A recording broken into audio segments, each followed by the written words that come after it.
Consider preliminary plat approval for an 8-lot subdivision located at 123 Sea Island Lake Cottage Drive. The property consists of 2.11 acres and is zoned resort residential. Parcel ID 04-00798. Joseph Straight, agent for Lake Cottage Holdings LLC owner and Lake Cottage Investors LLC applicant. Madam Chairman, may I make a statement, please? Okay.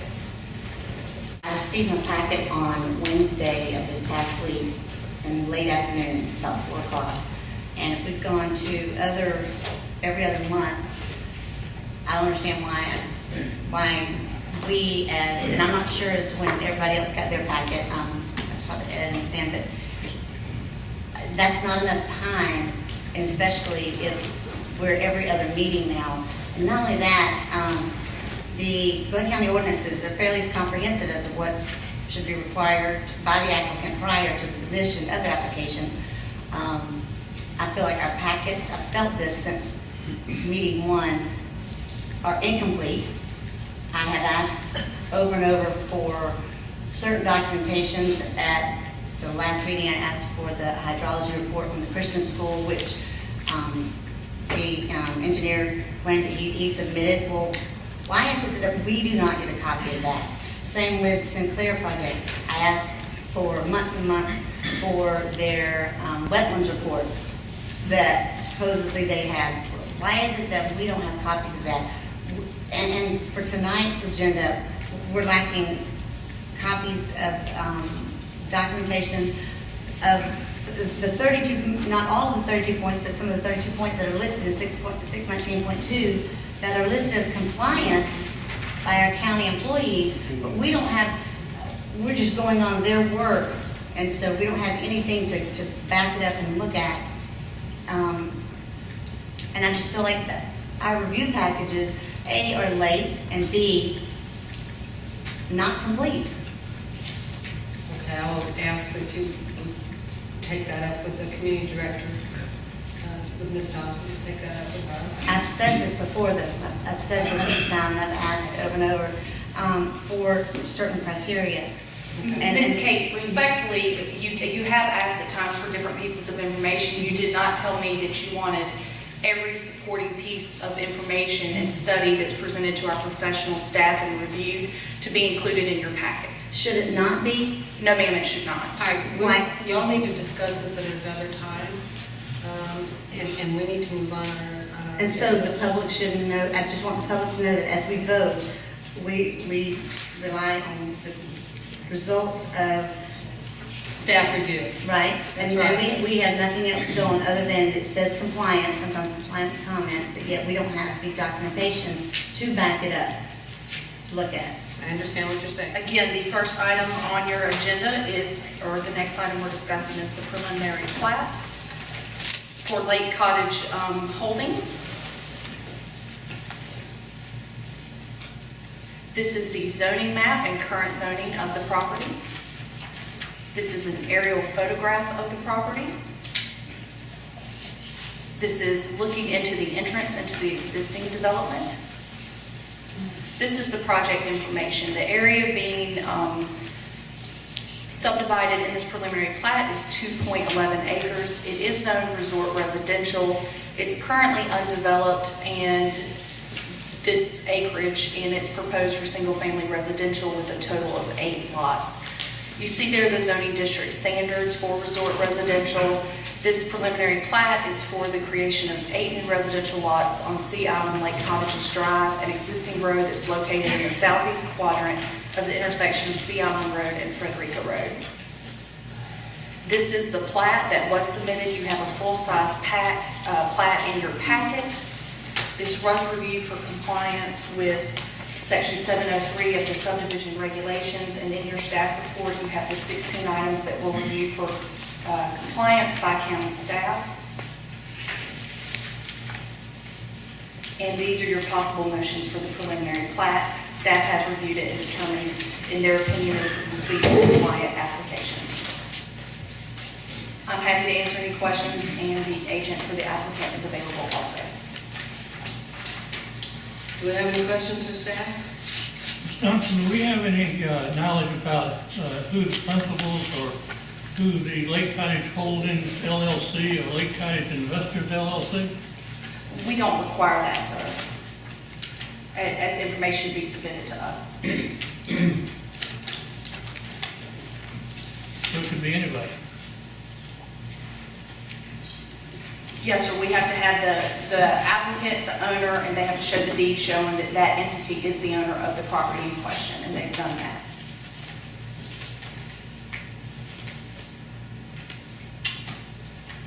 Ms. Thompson, I have a couple questions. My first question is that all the information that we're going to get about this proposal, what you just stated? Yes, sir, the report was given to you where it goes through the checklist for the preliminary plat, and I'm happy to walk through that step by step with you if you would like. No, I don't think I would like to do that, but I would like to point out that in our packet, we received an aerial photograph of the property, of the area, but it does not identify what the application consists of. And I would like to ask, I did notice that Twitty Park is adjacent, and I would like to know if there's any part of this proposal that encroaches onto the property known as Twitty Park. No, sir. The 8 lots that are being created, if you see there on the interior of the interior road of the development. So there's no relationship at all between this project and the Twitty Park property? When you say relationship, they're not going to touch it all. This is an existing road in the subdivision, and they are proposing to create 8 new lots that front on that existing road. So, I will say that from my own standpoint, I've been on this board for commission for a year, and I've asked to have an opportunity to sit down with the program and go through the development review process and perhaps schedule a work session so that we can understand how things develop before they appear here in front of us. And I understand that probably some of those conversations predate you, but I did have the same conversation with Mr. Howers. And I have over 30 years experience in this work, and I've offered to assist and sit down and make some suggestions. And so far, there has been no response. Now, I don't know whether this is a good project or not, because if what you just presented is the only information we have, it's very difficult to assess. And then when I go down through the 16 questions and it lists what the requirement is in the ordinance, and then it says comments none. But this is phase 5. So there must be some kind of background information that we have that would say this was previously approved for X number of lots and it's going to come to you in phases and all was approved and this is what was anticipated and now here it is and so forth. There's none of that here in front of us. And so I would like to be in a position to be able to say if it's a good project, let's go forward with it. How, I guess I'm just asking, how would we guess by trying to read the information that we get late in our packets and we don't have the complete information, and it's not fair to the applicant and it's not fair to the commission members. So Madam Chair, you know, I'm sorry that we're off on a tangent. I understand what Commissioner Cade has said because I've had this feeling for a long time and I've offered to assist to sit down and work through this so that especially with short staffing, we can have a process that works smoothly between the staff and the county and the planning commission, but we don't have that yet. And now here we have a project that we probably should act on, but some of us at least are uncertain as to what position we're being asked to be put in here because we're not given the information we need to discharge our responsibilities. Thank you. I believe this development is already in an existing development that's gated, and everything that's in there is, what is proposed is what's already there. So it's nothing, I don't think it's that hard to understand what they're trying to achieve here. It's fully compliant with the ordinances. And that's what I look at. So if it was a brand new development, it'd be a little different, but this is an existing development that's going to happen within that development. So Well, maybe the applicant can answer some of these questions.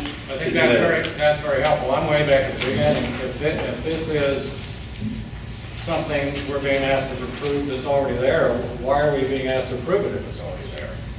That's why I'm saying there could have been, we got one sentence project description, there could have been a little more information here that could have eliminated this whole confusion. If we'd have been told, Mr. Willis, I think that you probably do have more background than the rest of us, and that's really appreciated. We don't have that. Well, I don't disagree with what you said, that why we asking to approve this, because this is something that's pretty, this is pretty simple. So, anyway, I think maybe some of the applicants that's here, the agent, can probably answer some of those questions when we get to that period. Madam Chairman, I have a few concerns. First of all, number 9 on the plat says that the plat was produced without the benefit of the title examination. It's a little concerning. Number 4, this survey is based on field work completed on 7/19/16. Shoup Surveying Company, PC, is not responsible for any changes to the site after this date. Did something happen after that date, or do they anticipate something happening after that date? That was just an odd statement to me. And as always, I'm concerned about the sewage system. And after talking with a couple of Lake Cottage owners, they noticed a crane in their neighborhood a few weeks ago, and they had no idea why it was there. And my friend's actually here tonight to speak about it, and I have pictures of that crane in their neighborhood. And it's been a private sewage system for years. They've been asking the city to take it over, and they haven't. But the crane was in their neighborhood, and no one knew why in the homeowners association. So I'd like to invite George Hancock to come up and speak, if you would. When we get there, when we get to public comment, we can get there. Okay, all right.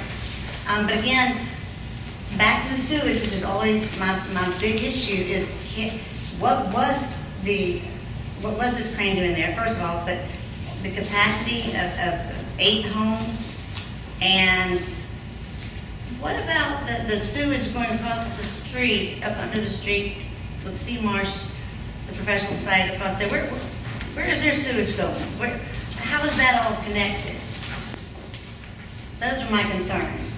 And again, like I've said before, I ask questions because I want to learn, and I would hope that the community would appreciate that, and I would hope my fellow commissioners would help to educate me and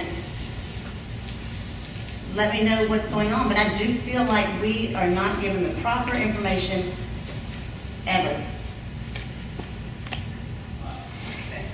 State your name, please. Madam Chair, Commissioners, for the record, my name is Bobby Shoup. I'm a land surveyor.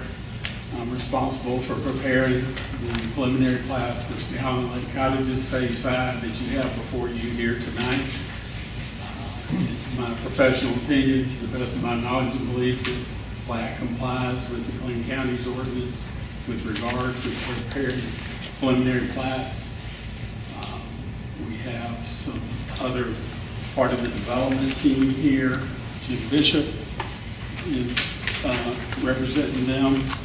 Josh Younger is an architect that's involved in the project. And Jonathan Roberts is the engineer. So we're here to answer any questions.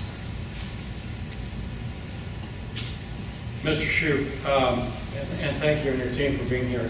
Have you seen the material about this project that we have been given? No, sir.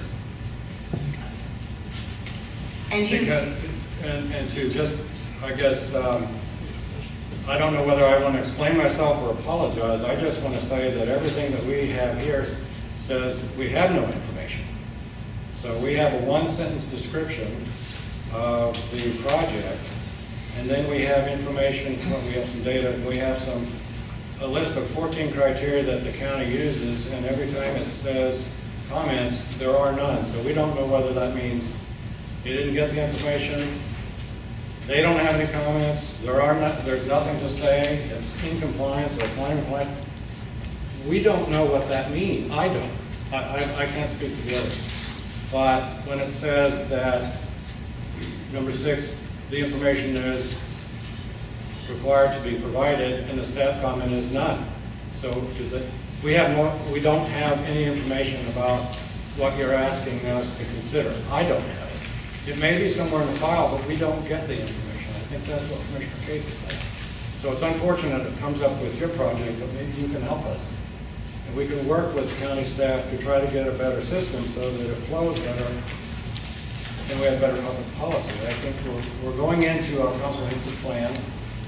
The whole community needs to take a look and say, how are we working together here on this island to get a process that works well for everybody so folks are comfortable with where we want to go for the future? At least that's what I'd like to see. Madam Chair, may I please respond to Mr. Meadows, because his explanation helped me understand his question, and I would like to respond to that.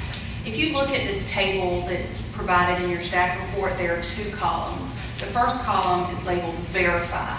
Did staff verify that this met the code? And that has a yes. It would have a no in it if we verified that information was not provided.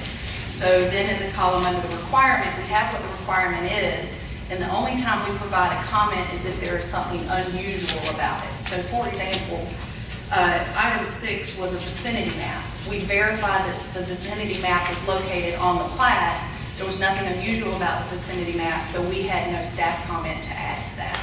So that's how this table is set up. Madam Chairman, so in saying that, Ms. Thompson, with all due respect, if everything is compliant with no comments, then you're basically saying it should be approved. Staff goes through this list and determines if, in staff's opinion, they have provided the information that has met each of these separate criteria. On a preliminary plat and on a site plan, a lot of those things are things such as a north arrow, such as the vicinity map. So we don't comment on those.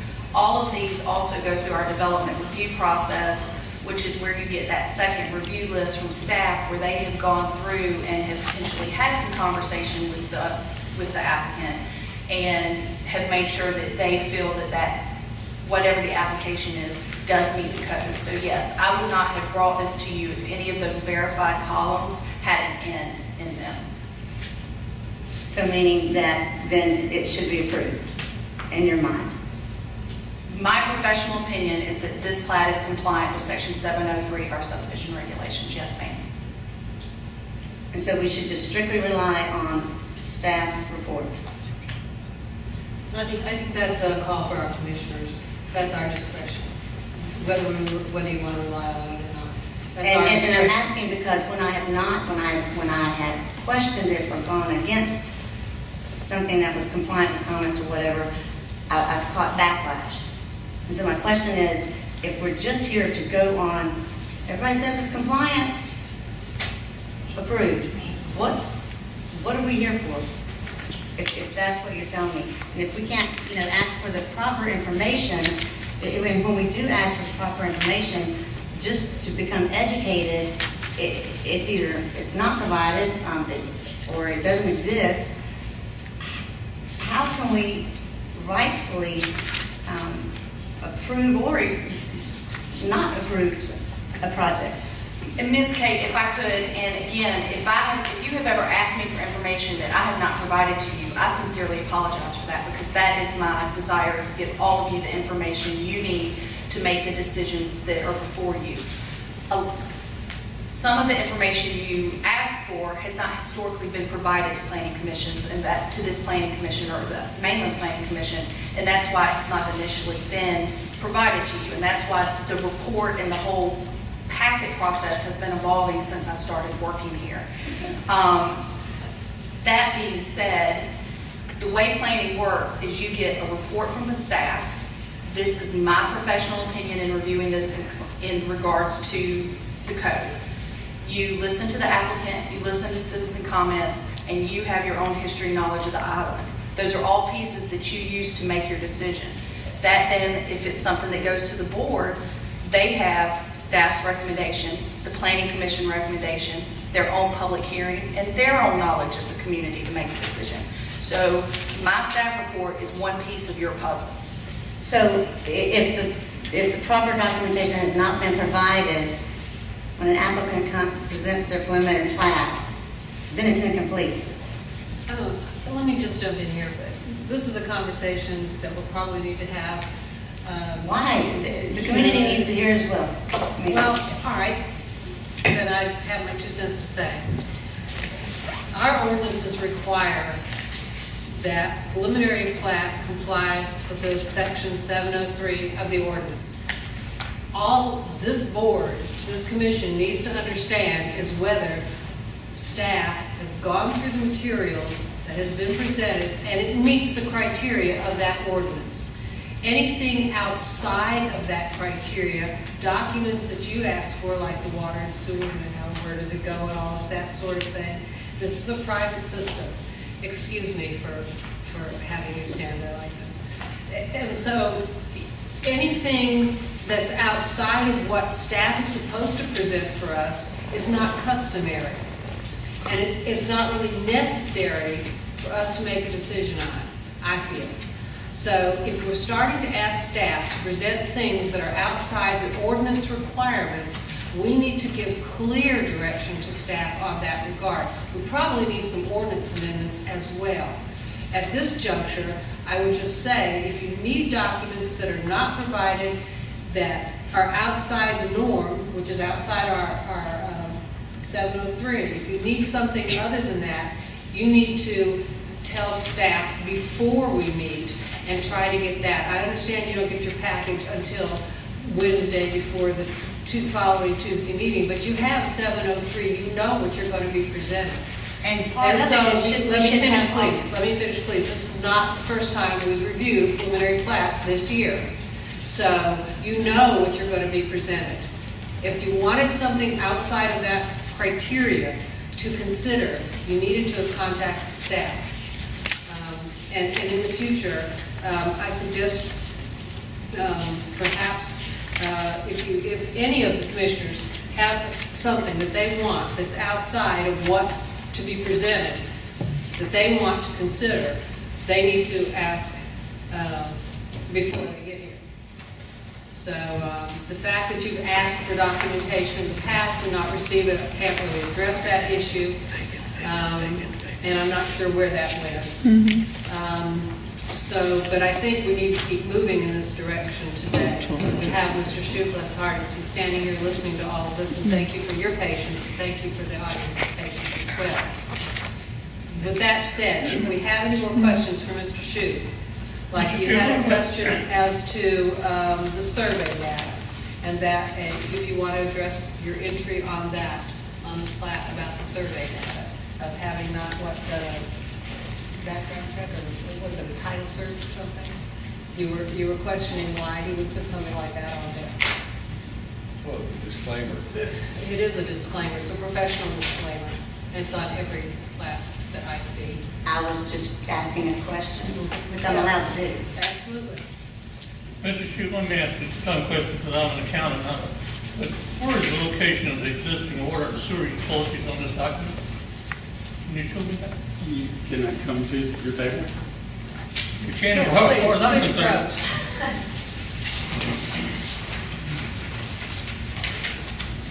You see this line with a W? Imagine that's the water line. And you see this, this is the sewer line. Where does it do with the county? Microphone, because it's not on that side. You have more questions about where the sewer and water flow? Well, it's just one of the requirements, number 12, is if the connection to the public system is proposed, you show the location of the existing water and sewer utility. Okay, well, we've shown it adjacent to the property, but to describe where it is, it goes into a private pump station that's near the entrance to this property, and then it gravity feeds out of that into Sea Island Road and into the county system there. So the connection is not shown on here. which is what I was saying. Connections out here, service, the connection to the system is key. But it's not on the plan. Is that, And Mr. Humphreys, that's because these 8 lots aren't connecting to the public system. They're connecting to the private system that's in this development. That development, private system already exists, and it does eventually go into the public system, but these lots are going to hook up to this private system, so that's what's shown on the plat. It's not really a system. can you answer the question about who the principals are of Lake Cottages Holdings LLC and Lake Cottage Investor General? Or maybe one of your associates, Mr. Strink or Mr. Bishop, may be able to answer that for us. That is correct. Mr. Humphreys, Joey Strink. I'm here on behalf of Lake Cottages Holdings LLC, which is the owner, and it is a Sea Island acquisition-related entity. The precise ownership is a little more complicated than that. This is Sea Island Company. It's a Sea Island-related project, yes, sir. So we truly don't know exactly who the owners are, and is that not a requirement? No, the owner is Lake Cottages Holdings LLC, No, I heard that. and We're not required to know who the principals of the LLC are, just that the LLC is the owner. there is and so,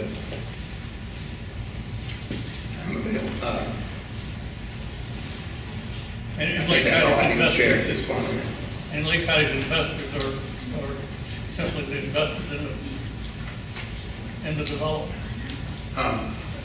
That is Mr. Bishop's client, and it would be a owner that would develop the